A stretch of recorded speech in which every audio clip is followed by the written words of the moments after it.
You arrive at the airbase carrying a single canvas bag. The pre-dawn sky over Ibaraki is the color of old iron, and the pine trees lining the perimeter hold the dark like they've been paid to. 30 young men stand in a loose row on the tarmac, none of them speaking above a murmur. The base smells of aviation fuel, pine resin, and something metallic and faintly sweet that you will later learn to recognize as hydraulic fluid baking off warm engines. Across the field, the Zero fighters stand in silhouette against the not yet light horizon. They look smaller than you imagined. You volunteered. Technically, the form was placed in front of your cohort on a Tuesday afternoon in November, with an officer standing at the front of the room, hands clasped behind his back, watching. To decline was possible. The form said so, but the man who declined would carry that refusal home on his face, back to his family, back to his street, back to every neighbor who would look at him and know. So your hand moved. Most hands moved. The ones that didn't are not here. Your name is on the roster of the TOCO, the Special Attack Corps, what the newspapers call the Divine Wind. Your instructor lines the cohort up and hands each of you a white hachimaki headband. He says it is a tradition of clarity and purpose. You tie it around your head in the gray light, and the cotton sits against your forehead like a hand pressing down. Your uniform is slightly too large across the shoulders. You have not told your mother where you have been assigned. You wrote her last week and said the posting was routine. You used the word safe once, carefully, like a man placing a stone on thin ice. Then they hand you the stationery. 30 minutes, the officer says. Write your farewell letter, to be mailed upon your death. You pick up the brush. The paper is pale and very smooth. You sit for a long time with the tip of the brush not quite touching the surface, and you understand that every sentence forming in your chest is a sentence you cannot write. I am frightened. I did not choose this. I keep thinking about Kenji's laugh, the specific way it catches in his throat when something surprises him, and I cannot stand the thought of never hearing it again. These are true sentences. They arrive in your mother's hands as grief, not honor. The paper does not want them. The occasion does not want them. So you write the correct letter. You write about duty and pride and the beauty of sacrifice. You write, do not mourn. Your brush moves cleanly. The lie comes out without a tremor. You fold it. You address it. You hand it to the officer with both hands, the way you were taught to present anything of importance. Somewhere in the room, a brush scratches paper. 30 correct letters, moving toward 30 envelopes. Outside, the Zeros wait in the dark. Training begins the following morning.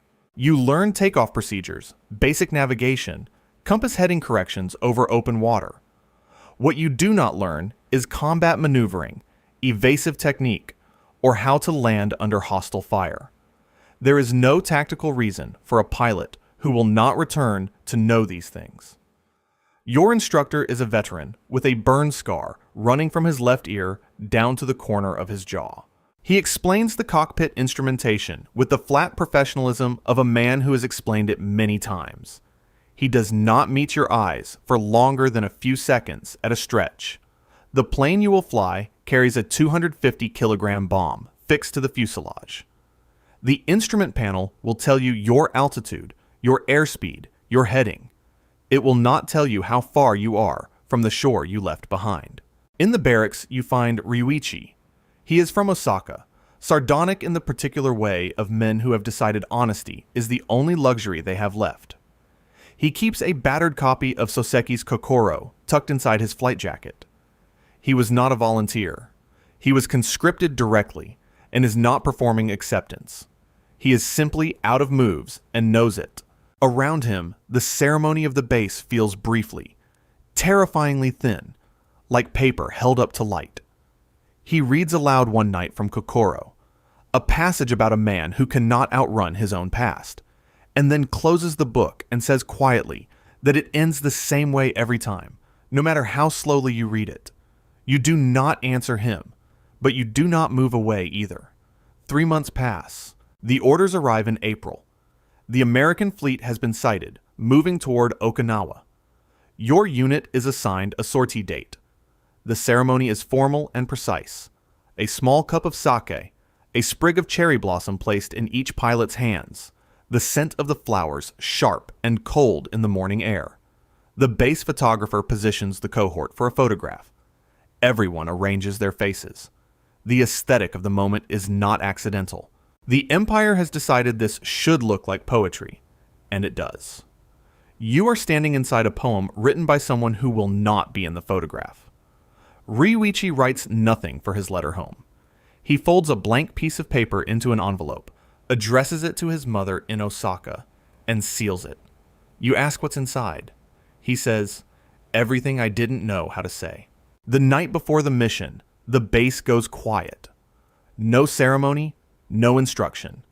The other pilots sleep or perform sleep. You lie on your bunk, listening to the sound of Ryuichi breathing in the cot 2 meters away.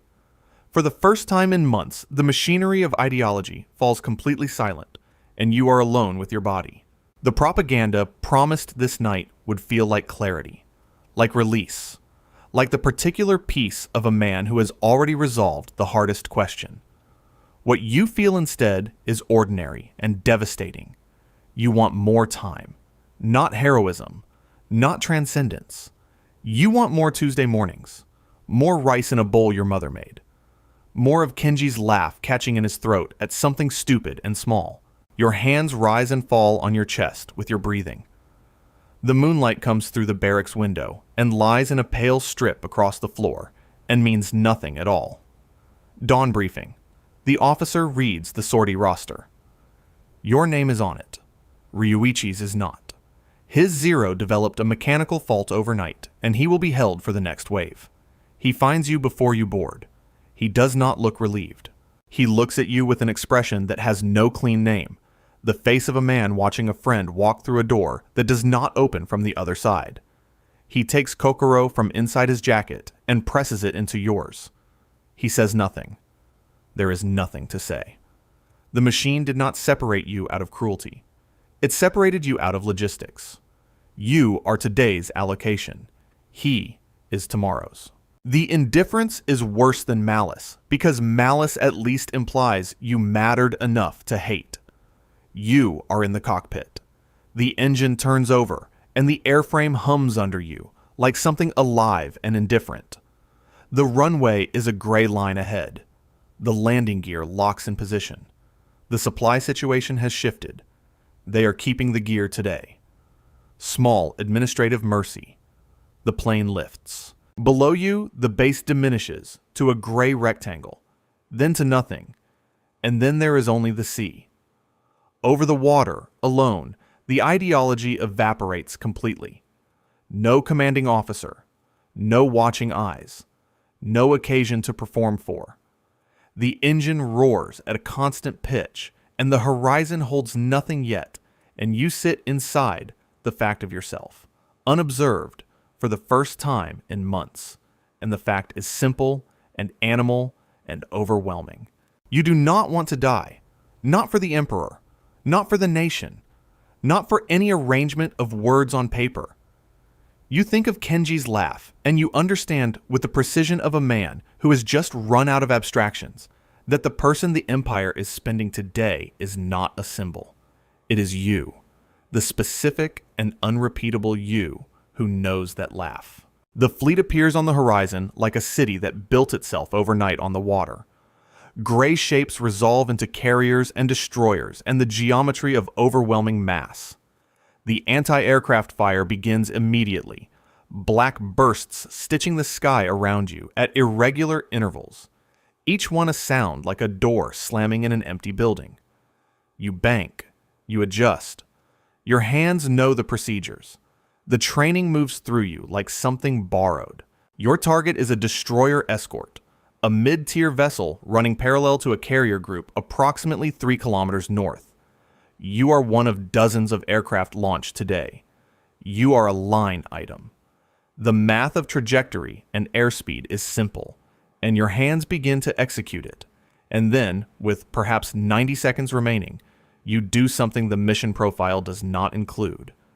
You adjust your angle.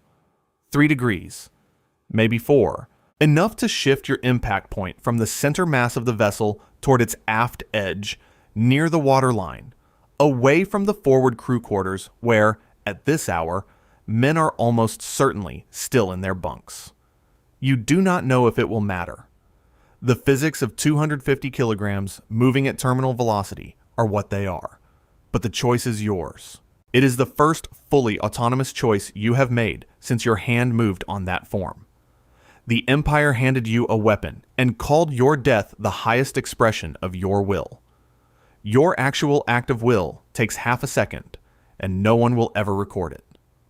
The ocean comes up fast. Kokoro is a weight against your chest.